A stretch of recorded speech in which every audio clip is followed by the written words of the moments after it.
to treat him the same for a lot of reasons. So I did treat him the same. So and one day, Nick Ferrone, I can't remember the exact date, but it was a historic night. A night nobody saw coming. From one person.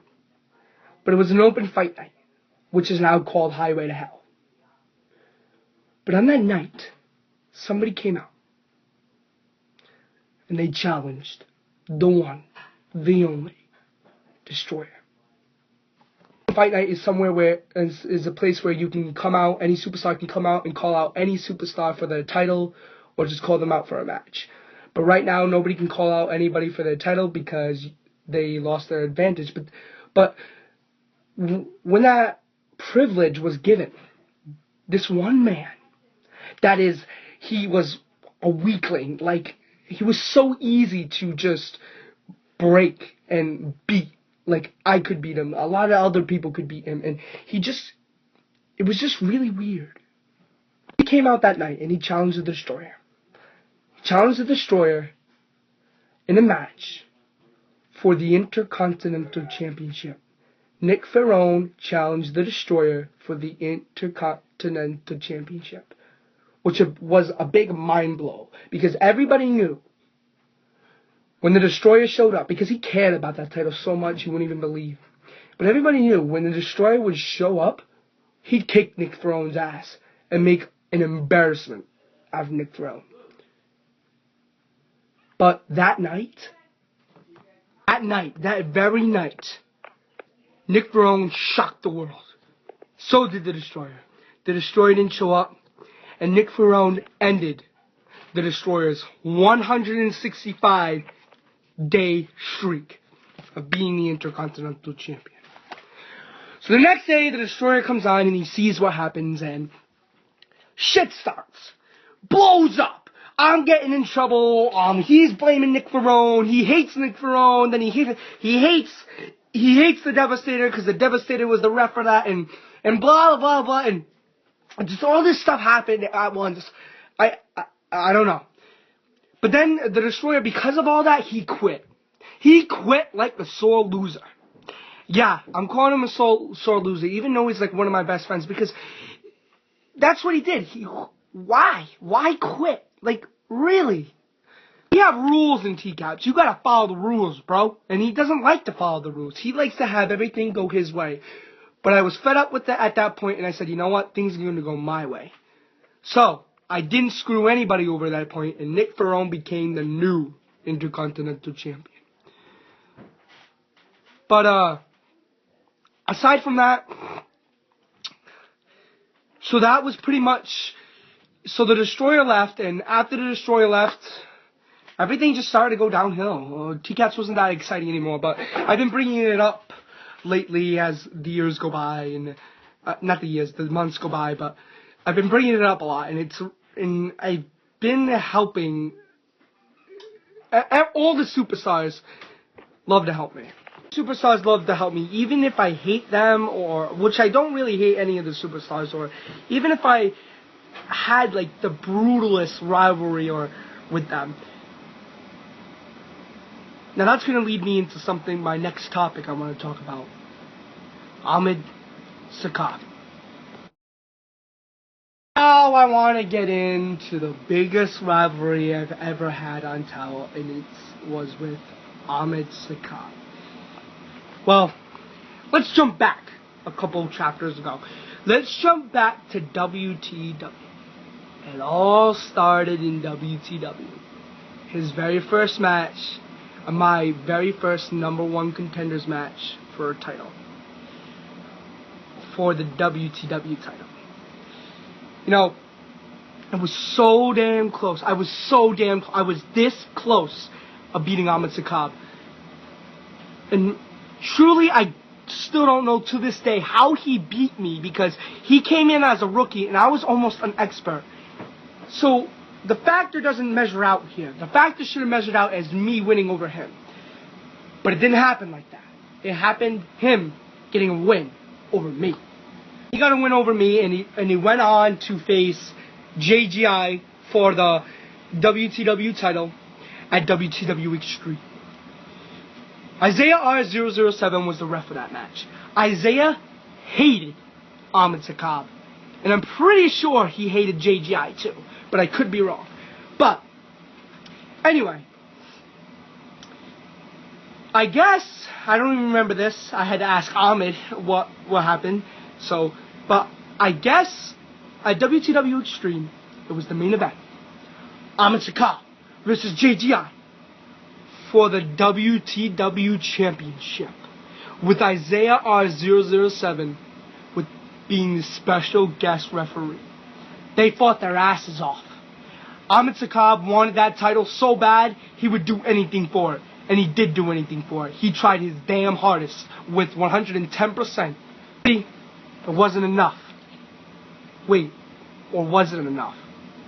Or wait, did he even get a chance to get the championship? He didn't get a chance, because I came in, attacked Ahmed, and I put JGI right over Ahmed, and it was a 1, 2, 3 count. And that was it. Ahmed Tcap lost his shot at being the WTW Championship. And that's where the rivalry really took a strong turn into having the greatest rivalry on Tcaps ever. And really, this was one of the best rivalries I've ever had. And I can't wait to get more in depth with it. So after that happened, rivalry really took a turn. So the next WTW pay-per-view after WTW Extreme, Ahmed Tcap, once again, he goes for the WTW title because he gets his rematch because I screwed him over. But then, I couldn't have been more happy. I was watching that match. Ahmed didn't know, but Mas Mysterio comes out, screws over Ahmed, and Mas Mysterio wins the championship. I couldn't have been more happier in my life at that moment. Because me wanting Ahmed Tcap being champion, who wants Ahmed Tcap being a WTW champion? I know for how I didn't want him. And so that's when he got screwed. He got screwed there, so we got screwed 2 times in a row for the WTW title. Sucks. I know how it feels. Trust me. But then, what happens is that Ahmed Tcap probably came out the next day and whined like a little baby, like he used to do, by the way. He whined like a little baby, and he said, I deserve a rematch because of this, and this. So he got a rematch against Mas Mysterio at WTW Money in the Bank. And guess what happened? Ahmed Tcap becomes the WTW champion. And really, I was pissed. I was furious. I couldn't. I was so mad. It was just unbelievable. And so you know what? I took a stand right there and then, and I said, "It's my turn. I want to face you, Ahmed. I want to be the next WTW champion." And guess what? I got the chance. That pay-per-view at I got my match at WTW Survivor Series. And guess what? I became the first. No, not the first. What am I saying? I became the WTW champion. That is when I became the WTW champion. Until right now, I am still actually the WTW champ. But then, the next night, I'm at my mom's. Pretty sure I'm at my mom's. And somebody comes out. The weakling. The bullshitter. The asshole. The person that can't wrestle for shit. That's why he chose a wrestling match.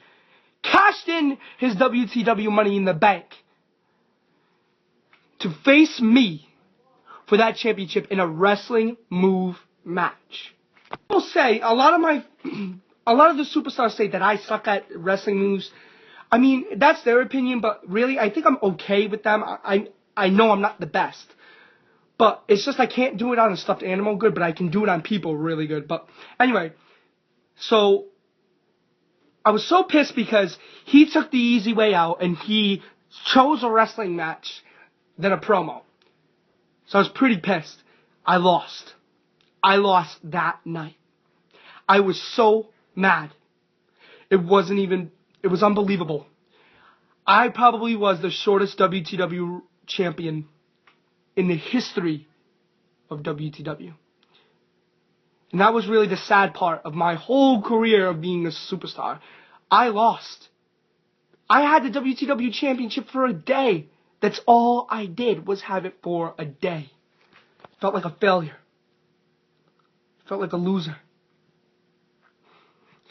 Felt like there was nothing left. So I quit WTW because I was pissed. Yeah, stupid way out, but that's what I did. But I did it for a reason. Because I made a new account on town. It was called You Won't See Me Coming. Nobody knew who this was because nobody knew. I got a voice changer. I made videos. I didn't show myself. And like, nobody knew it was me. Because nobody knew that I would do something so stupid like that. So then, WTW Summer Mayhem came along. It was a championship scramble.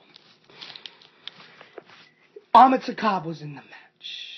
Mass Mysterio, I think, was in the match. The Great Act, obviously, was in the match. And Mass Mysterio wasn't in the match. I'm just naming people because I don't know. But it doesn't matter who was in the match. What matters is that later that night, I beat the WTW champion on that match. On the second I came in as You Won't See Me Coming, it was Ahmed Tcaps. He was the current WTW champion. I won that match. I gave it my all because I was so pissed at the Great Act. I didn't even know who was WTW champion at the time during that championship scramble. And guess what? I didn't give a damn who it was. All I knew is that I got robbed. And I needed that back. Because I needed to prove the wrong that I can be not just a one-day champ, but a longer champ than one day. And guess who won the WTW champion? Me. And even better yet, I beat Ahmed Tcaps for the WTW championship. That was the highlight of my career right there and then. I did it, and I proved everybody wrong, and I knew I could do it. Ahmed Tcaps' rivalry over the weeks, it just got stronger and stronger, and it was intense. So we faced one week, and it wasn't for the title or anything, and we just faced, and he beat me. I was a little upset about that, of course. But see, now this is going to tie back in a little bit to the Destroyer and Ahmed Tcaps. The biggest pay-per-view event, it was even better than Tcaps Mania. It was Tcaps Money in the Bank. That night, there was a match for the Tcaps Championship. Ahmed Tcaps was in that match. But before I even put him in that match, I had him in two matches because the whiner baby he is. I just had to, give him a chance. The rivalry was more stronger in Tcaps than it was in WTW. We just hated each other in Tcaps. Like, I don't know why. We just did. Because he hated the decisions I make. I listened to him every single week, complain about something stupid that I didn't care about. Like, I didn't give him a chance because I didn't like him at the time. But anyway, Tcaps Money in the Bank came around. The Tcaps Championship Money in the Bank match came. Okay? And it was Ahmed Tcaps was in the match. Then Tcaps Money in the Bank came around. The biggest pay-per-view of the year. For the summer, anyway. That was the highlight of Tcaps right there. That Tcaps Money in the Bank show, that brought Tcaps up to a state that I didn't even think it was going to be. I had so much fun, I literally didn't even want that night to end. Hell, the night didn't end. Because on that next day, we had post shows going on. It was just such a fun pay-per-view, and I think all my superstars tuned in,